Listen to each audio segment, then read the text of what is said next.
तो अब हम देखते हैं सेकंड लॉ ऑफ मोशन, यानी न्यूटन का सेकंड लॉ। फर्स्ट लॉ हमने कवर कर लिया है।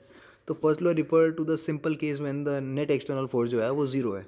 Second law of motion refer to the general situation and there is a net external force acting on the body, जो कि हमारे ज़िंदगी में बहुत बार होता है ना। अब हर समय तो हम रेस्ट में रहते हैं, कभी हिलते भी रहते हैं या कभी गाड़ी में होते हैं ना। तो ये केस जो है, जब ऐसा केस है जब हमारे पास कोई नेट एक्सटर्नल फोर्स एक्ट कर रहा होगा, तब कौन सा लॉ लगेगा? तब सेकंड लॉ लगेगा। तो it relate the net external force to the acceleration of the body. तो यहाँ मोमेंटम का कॉन्सेप्ट आता है, ठीक है। पेपर में आता है मोमेंटम क्या होता है, उसको यूनिट क्या होता है, तो ये सब देखने वाले हैं। Momentum of body is defined to be the product of is mass and velocity, ठीक है। जनरली अगर बहुत से लोग डेफिनेशन वगैरह भूल जाते हैं, अभी तो फिलहाल ये जो है वो फॉर्मूला ही इन्होंने बोल दिया डेफिनेशन करके, तो यही कर सकते हैं तुम, ठीक है। इस चीज़ का ध्यान रखना। पी जो है वो बोल्ड कर रखा है, यानी वेक्टर क्वांटिटी है। तुम्हें याद हो हम वेक्टर और स्केलर देखते आ रहे हैं। P is equal to M V. M जो है वो स्केलर है, वी जो है वेक्टर है। स्केलर इंटू वेक्टर वेक्टर होता है। तो मोमेंटम एक है वेक्टर क्वांटिटी, यानी जैसे मैंने बताया। Following common experiences indicate the importance of this quantity for considering the effect of force on motion. ठीक है, थोड़ा एग्जाम्पल्स देखते हैं। अब इन्हीं एग्जाम्पल से तुम्हारे लिए क्वेश्चन भी बन जाएंगे। अभी तुम्हें समझ में आया मोमेंटम क्या होता है? मास इंटू वेलोसिटी, बस। मास में वेलोसिटी को मल्टीप्लाई कर दो, हो गया momentum. Suppose a light vehicle, say a small car, and a heavy weight vehicle, say loaded truck. ठीक है, एक छोटी सी कार और एक मान लो बड़ा सा ट्रक है, ठीक है, पानी का टैंकर मान लो। We all know that they are a much great force is needed to push the truck than the car to bring them the same speed ना। कार तो आराम कम एनर्जी पे भी तेज जा पाएगी, ट्रक को थोड़ा ज़्यादा वो लगाना पड़ेगा जोर।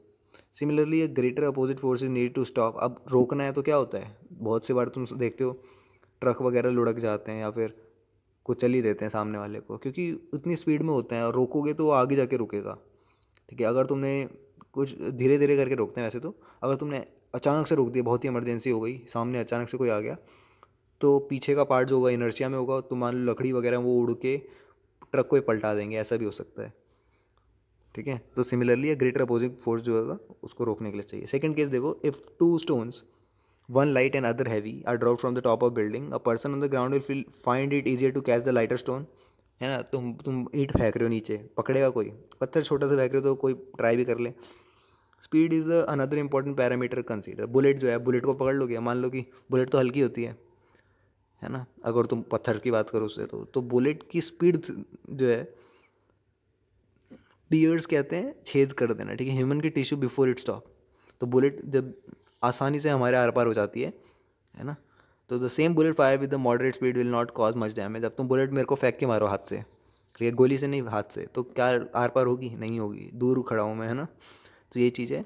दस for a given mass, the greater the speed, the greater is the opposing force needed to stop the body in a certain time. ठीक है, taken together the product of mass and velocity, momentum is evidently a relevant variable of motion, है ना। अब momentum चीज़ समझ में आ रही है? The greater the change of momentum in a given time, the greater the force needed to be applied.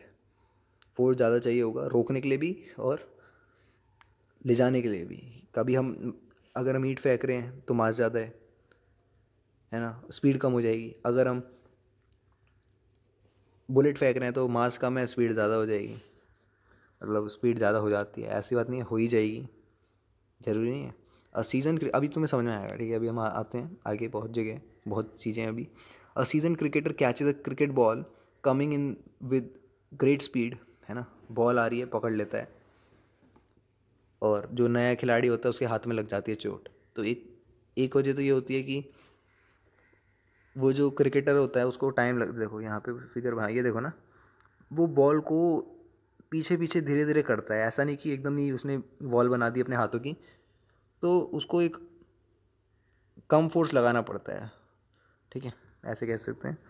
तो अगर कोई तुरंत ही ले आएगा अपना हाथ सामने तो उसका हाथ तो लग ही जाएगा। तो द कंक्लूजन क्लियर है कि force not depend on the change in moment, not only depend on change in momentum.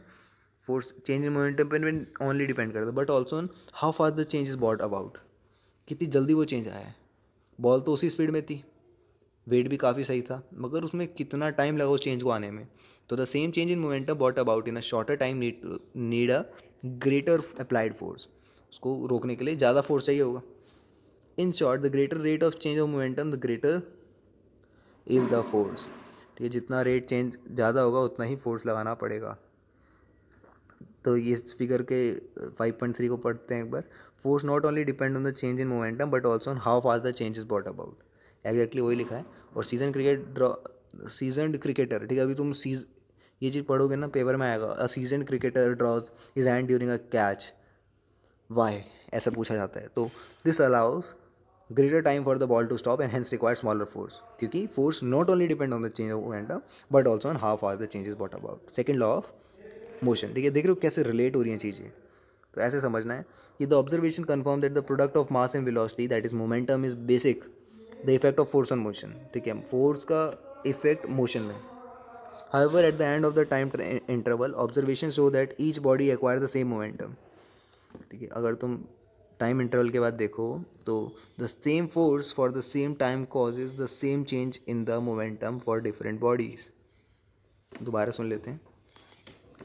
The same force on the same time, एक ही टाइम पे एक ही फोर्स लगाएंगे, cause the same change in the momentum for different body. यहाँ पे change in momentum की बात हो रही है और सेम फोर्स की बात हो रही है। अब वहाँ पे मास मैटर नहीं करता। देखो मास कैंसिल आउट हो जाएगा अगर तुम देखोगे ध्यान से, तो क्योंकि चेंज मोमेंटम बोल रहा हूँ मैं, है ना। ऐसे मोमेंटम क्या होता है, एम वी होता है। ठीक है, अब यहाँ पे हम एम को साइड कर लेंगे, माइनस करेंगे हम वेलोसिटीज़ को, डिफरेंट वेलोसिटीज़ को। अभी तुम देखोगे, ठीक है, ये चीज़ समझ लो बस। सेम फोर्स है, सेम टाइम में, सेम चेंज इन मोमेंटम है। क्या है, मोमेंटम सेम नहीं है, चेंज इन मोमेंटम सेम है डिफरेंट बॉडी में। तो this is a crucial clue of the second law. अभी सेकंड लॉ हमने पढ़ा नहीं है, मतलब फुल डेफिनेशन जो है वो मेरे राइट साइड में दिखी रही होगी, तो मैं आते हैं उस पर। In the preceding observation the vector character of momentum has not been evident. तो in this example so for momentum and change in momentum both have the same direction. ठीक है, मोमेंटम और चेंज इन मोमेंटम की same direction है, but this is not always the case. Suppose a stone is rotated with uniform speed. मान लो कि horizontal plane के ऊपर एक स्ट्रिंग के थ्रू रोटेट हो रहा है, तो बट इट डायरेक्शन चेंजेस। उसका मैग्नीट्यूड ऑफ मोमेंटम तो फिक्स है, एम वी तो फिक्स है, मगर उसकी डायरेक्शन चेंज हो रही है। तो force is needed to cause the change in momentum vector. ठीक है, तो this force is provided by our hand through the string. समझ, विजुअलाइज कर पा रहे हो, फिगर भी देख सकते हो। Experience suggest that our hand need to exert a great force if the stone is rotated at great speed or in a circle of small radius or both। ठीक है, हमारे हाथों को ज़्यादा फोर्स लगाना पड़ेगा।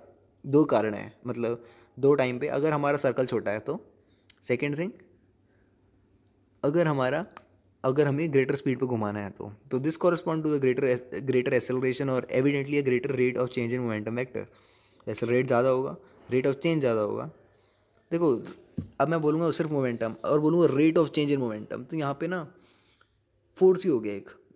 अभी तुम्हें यार ये चीज़ याद कर लो, याद क्या कर लो, थोड़ा बहुत तुम विजुअलाइज करो। मोमेंटम क्या होता है, एम इंटू वी। अब मैं बोलूँ rate of change of momentum, यानी टाइम से डिवाइड कर रहे हैं आप। वेलोसिटी अपॉन टाइम तो एक्सेलरेशन होता है ना, तो एम इंटू ए हो गया। मास इंटू एक्सेलरेशन क्या होता है, फोर्स होता है। तो rate of change of momentum क्या हो गया, फोर्स ही हो गया। ऐसे चीज़ भी होप तुम्हें समझ में आई होगी, वरना एक बार दोबारा से सुन लेना जो बोला मैंने। This suggests that the greater the rate of change in momentum vector, the greater is the force applied। एक ही तो चीज़ है दोनों। ठीक है, तो this qualitative observation led to the second law of motion expressed by Newton as follows। तो the rate of change of momentum of a body is directly proportional to the applied force and takes place in the direction in which the force acts। ठीक है, तो rate of change of momentum of a body second law है ये। Change in momentum of body जो उसका rate है वो directly proportional है अप्लाइड फोर्स के, and take place in the direction in the force act, उसी डायरेक्शन में जहाँ पे फोर्स एक्ट हो रहा है। समझते हैं, मान लो फोर्स जो है, तुमने बॉल को लात मारी सामने को, तो उसी डायरेक्शन में सामने को ही बॉल जाएगी, है ना। तो thus if the under the act of force of time interval delta T the velocity of the body of mass M changes from V to V plus del V, है ना। वेलोसिटी चेंज हो गया तो delta V का change आया from its initial momentum, यानी P is equals to M V होता है, changes by delta P is equals to M delta V. देखो मास कांस्टेंट है, वेलोसिटी चेंज होती है। फिलहाल अभी हम मैक्रोस्कोपिक वे में बात कर रहे हैं।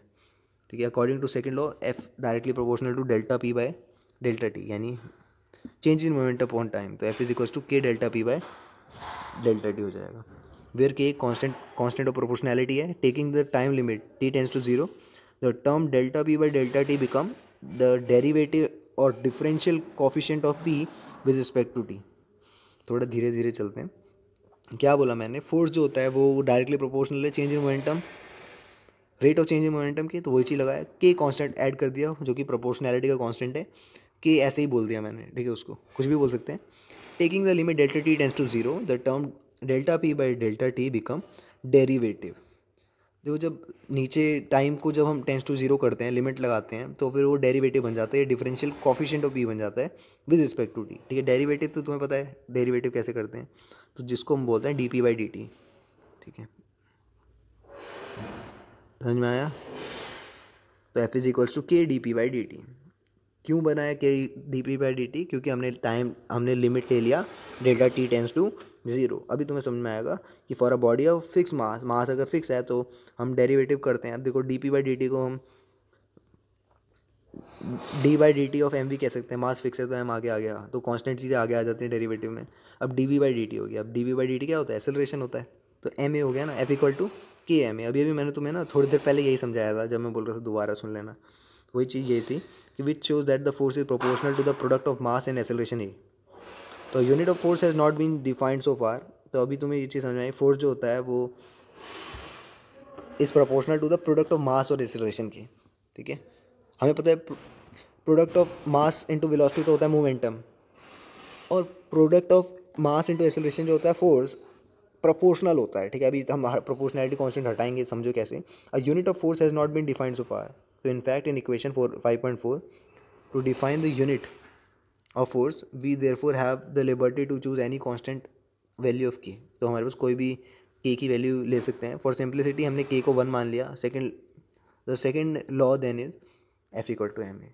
ये चीज़ के इक्वल टू 1 क्यों माना हमने, ये चीज़ समझ में आई। हम 2 भी मान सकते थे, फिर सभी लोगों को 2 से डिवाइड करना पड़ता जब भी फार्मूला यूज़ करते। क्या ये फिजिबल होता, या फिर जो भी हमारे पास 2 से डिवाइड भी नहीं कर रहे तो हमारे पास जो नई यूनिट्स आती उसमें 2 ऑटोमेटिकली होता। फिर यही सवाल आता 2 ही क्यों लिख रहा है ना। तो हमने सिंप्लिसिटी के लिए, क्योंकि के तो एक कांस्टेंट है और उसका डायमेंशन मैटर नहीं करता है, तो for simplicity F equal to M A कर दिया।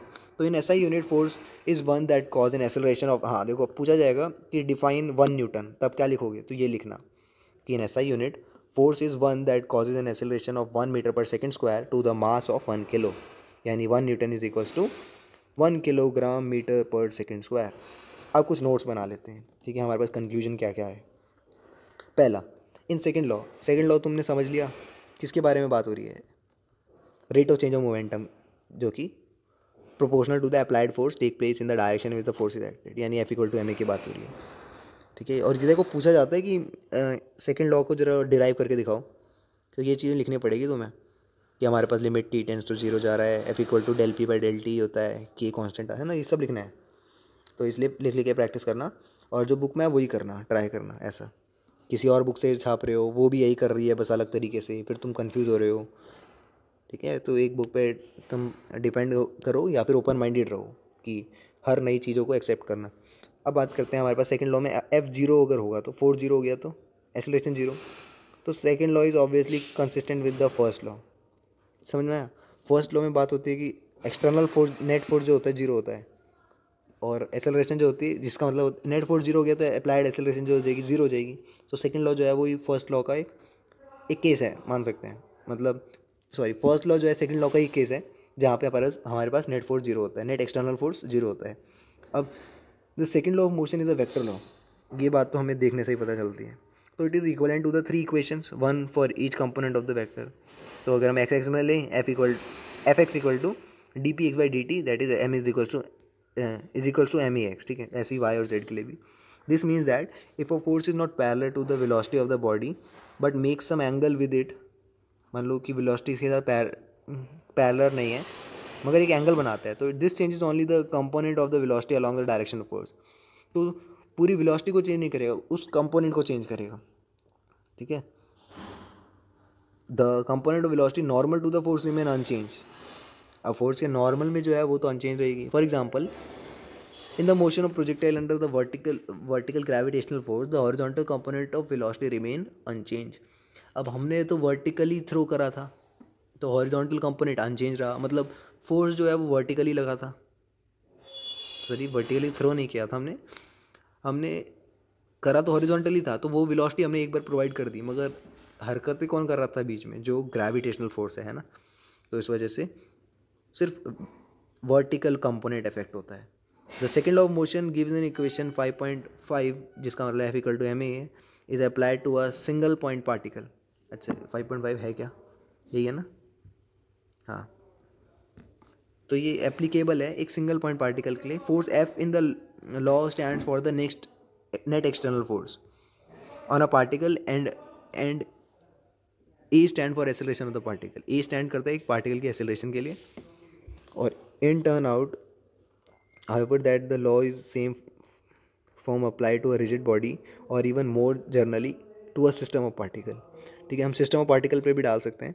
इन this case F refer to the total external force, F जो है वो टोटल एक्सटर्नल फोर्स है on a system a refer to the acceleration of the whole system. अब हम particle नहीं ले रहे, एक सिस्टम ले रहे हैं, सिस्टम ऑफ पार्टिकल ले रहे हैं, ठीक है, वहाँ पे भी चल सकता है। More precisely A is the acceleration of the centre of mass. अभी सेंटर ऑफ मास का एक पूरा टॉपिक आता है लॉ ऑफ इनर्शिया का, ठीक है, वो आगे हम देखने वाले हैं कि एक्चुअल में फोर्स कहाँ पॉइंट कर रहा है, या एक्सेलरेट क्या पॉइंट करवा रहा है, क्या माने हम उसको। हम जैसे सिंगल पॉइंट की बात करते हैं, मगर हम तो एक इंसान को ही देख लो, कितने वो सिंगल पॉइंट तो कह नहीं सकते उसको, तो उसको एक सेंटर ऑफ मास होगा, उस पर भी आएंगे कभी हम, मतलब फ्यूचर चैप्टर में। Any internal force in the system are not to be included in F. तो ये बात का ध्यान रखना, इंटरनल फोर्स को नहीं कर सकते तुम, ठीक है, इंक्लूड एक्सटर्नली लगेगा। एग्जाम्पल दे रखा है, acceleration of an instance is determined by the force at that instance, ठीक है। The moment after a stone is dropped out of an accelerated train it has no horizontal acceleration on the or force, ठीक है। एक बार तुमने stone को छोड़ दिया नीचे, तो हॉरिजॉन्टल तो कुछ नहीं रहा। If air resistance is neglected, ठीक है, एयर रेजिस्टेंस को नेग्लेक्ट कर लेते हैं, the stone carries no memory of its acceleration with the train a moment ago, ठीक है। फोर्थ पॉइंट है कि the second law of motion is a local relation which means that force F at a point is in space location of particle. दोबारा सुन लो, the second law of motion is a local relation which means the force F on a point in space at a certain instance of time is related to a at that point at that instance, ठीक है। तो acceleration here and now is determined by the force here and now, उसी force का उसी acceleration के साथ relation होगा, not to be any history of motion of particle, ठीक है। पहले क्या होता है ये इसका इससे मैटर नहीं करता, ठीक है। ये चीज़ ना पता है कैसे समझोगे तुम इसका, अभी हम जैसे एग्जांपल कर देख रहे हैं ना, तो यहाँ पे रिलेट कर पाओगे तुम, क्योंकि जैसे तुमने एक बुलेट फायर करी, ठीक है, जैसे यहाँ पे लिखा ही है, मैं भी क्वेश्चन को बाद में पढ़ूंगा, पहले थोड़ा विजुअलाइज कर लो। अब बुलेट तो निकली हमारे पास गन से, अब वो बॉक्स पे, मान लो एक बॉक्स है सामने, बॉक्स पे गई, अब जैसी बॉक्स से टकराई तो बॉक्स भी हिल गया। तो बुलेट का मास दे रखा है यहाँ पे 0.04 kg, मूविंग विद स्पीड दे रखा है 90 metre per second, enter a heavy wooden block and is stopped after a distance of 60 centimetre. Kilometre तो होगा नहीं, जाहिर सी बात है। But the average resistive force exerted by the block on the bullet. अब थोड़ा इसका सिनेरियो समझाता हूँ। बुलेट है, ठीक है, कुछ ग्राम की होगी, तो हमने किलो में करके देख लिया, 0.04 किलो, ठीक है। स्पीड दे रखी है 90 मीटर प्रति सेकंड की रफ्तार से दौड़ रही है, और उड़ते आ रही है। एक लकड़ी का डब्बा है, it stopped after a distance of 60 centimetre, यानी उस पर हिट करा तो फिर 60 सेंटीमीटर के बाद रुक गई। तो what is the average resistive force exerted by the block on the bullet. तो हमें रजिस्टिव फोर्स निकालना है, उस बुलेट को रोकने के लिए कितना फोर्स लगा होगा। जैसे हम बॉल कैच करते हैं ना, बहुत तेज़ी से बॉल आई तो हाथ के आर पार ही हो जाएगी, है ना, या हाथ पे दर्द हो जाता है ना, पूरे लाल हो जाते, तो वो ही है। इसलिए होता है कि पूरी मसल जो है वो आगे को हमें हेल्प करती हैं उसको रोकने में। तो मान लेते हैं रिटार्डेशन ए। क्यों बोला रिटार्डेशन, क्योंकि यहाँ पे बुलेट रुक रही है, ये चीज़ समझना तुम। जब अभी मैंने तुम्हें थोड़ी देर पहले बताया, जब गन से बुलेट निकलेगी तो एक्सेलरेट होगी, सॉरी क्या पता एक्सेलरेट भी ना हो, यूनिफॉर्म वेलोसिटी से निकले, हाँ यूनिफॉर्म वेलोसिटी से निकलेगी, एक्सेलरेट कौन करेगा, ठीक है। तो यहाँ पे सिर्फ रिटार्डेशन का केस बैठता है जब गन बुलेट को रोका जाएगा। तो हमारे पास retardation A of the bullet is given by minus of U square by 2s, ठीक है। तुमने ये फॉर्मूला सुना होगा, v² - u² is equal to 2as, ठीक है। तो यही फॉर्मूला लगाया है यहाँ पे, और नेगेटिव तो तुम्हें समझ में आ रहा होगा क्यों है। क्योंकि रिटार्डेशन है। तो हमने 90 × 90/2 × 0.6 करा, जो कि सारी वैल्यूज़ के क्वेश्चन में दे रखी हैं। बस ध्यान रखना है 60 सेंटीमीटर को मीटर में करना है, तभी तो मीटर पर सेकंड निकलेगा। मीटर पर सेकंड जो होता है वो उसकी एसआई यूनिट होती है, तो ये ध्यान रखना। The retarding force by the second law of motion is, तो हमारे पास F=ma होता है। एक्सेलरेशन हमारे पास आया नेगेटिव में कुछ, और रिटार्डिंग, देखो अगर तुम रिटार्डिंग फोर्स बोलते हो तो फिर तुम ज़रूरी नहीं है साइन लगाने की ज़रूरी है, वो तो ऑब्वियस है ना। तुमने अभी यहाँ पे एक्सेलरेशन रिटार्डेशन इनटू मास कर दिया। अब तुम रिटार्डिंग फोर्स बोल रहे हो तो नेगेटिव साइन की ज़रूरत नहीं है, ठीक है। अगर तुम फिर भी स्पेसिफाई करते हो तो बता दोगे कि हाँ ये नेगेटिव इस वजह से है। अगर तुम सिर्फ फोर्स बोल रहे हो तो नेगेटिव लगा देना, तो देखने से ही पता चलता है हाँ ये रिटार्डिंग ही होगा। तो actual resistive force and therefore retardation of the bullet may not be uniform. तो answer therefore only indicate the average resistive force. अब तुम्हें पता है जैसे एक लकड़ी के डब्बे के अंदर गोली घुस रही है, अब वो तो ऐसा तो है नहीं तुरंत रुक रही है, हर एक पार्ट बाय पार्ट रुक रही है ना। तो वो यही कह रहे हैं यूनिफॉर्मली तो नहीं रुकेगी, मगर एवरेज एवरेज बता रहे हैं। एग्जाम्पल 5.3 देखते हैं। The motion of a particle of mass m is described by y is equals to ut plus half gt square, ठीक है। तो find the force acting on the particle. अब मोशन ऑफ पार्टिकल जो है mass m दे रखा है, उसको y is equal to ut plus half gt square से डिस्क्राइब कर रहा है। तो हमें बताना है force acting on the particle. तो we know y is equals to ut plus half gt square, v equal है dy/dt that is u plus gt, acceleration हो जाएगा dv/dt दैट इज g बचा। तो therefore force is given by F equal to ma that is mg, ठीक है। तो the given equation describe the motion of particle under acceleration due to gravity and y is the position coordinate of the direction. ये बहुत अच्छा समझाया, मतलब बहुत अच्छा क्वेश्चन है, उल्टा भी जा सकते हैं इससे। अगर पूछा जाएगा कि हमारे पास, मान लो कि क्वेश्चन मैं फ्रेम कर रहा हूँ तुम्हारे लिए, बोल रहा हूँ कि motion of particle under acceleration due to gravity हो रहा है और फोर्स हमारा mg होगा, तो बताओ कि मोशन ऑफ पार्टिकल की क्या इक्वेशन होगी अगर y is the position coordinate in the direction of g। तो हमारा answer ut plus half gt square आना चाहिए, ठीक है। तो हम इसको बैकवर्ड चले जाएंगे, हम इंटीग्रेट करना शुरू कर देंगे, ठीक है। फिर एक इम्पल्स का कॉन्सेप्ट आता है, फिर न्यूटन थर्ड लॉ आता है। बता दूँ क्या इम्पल्स? हाँ यार धीरे ज़्यादा ही हो गया आज, ठीक है। मेरे को पता है बहुत छोटा टॉपिक है, मगर हम नेक्स्ट क्लास में ही करेंगे। तो होप तुम्हें समझ में आया हो। सारे एग्जांपल जो हमने डिस्कस करे वो कर लेना, और सेकंड लॉ भी पढ़ लेना बढ़िया से।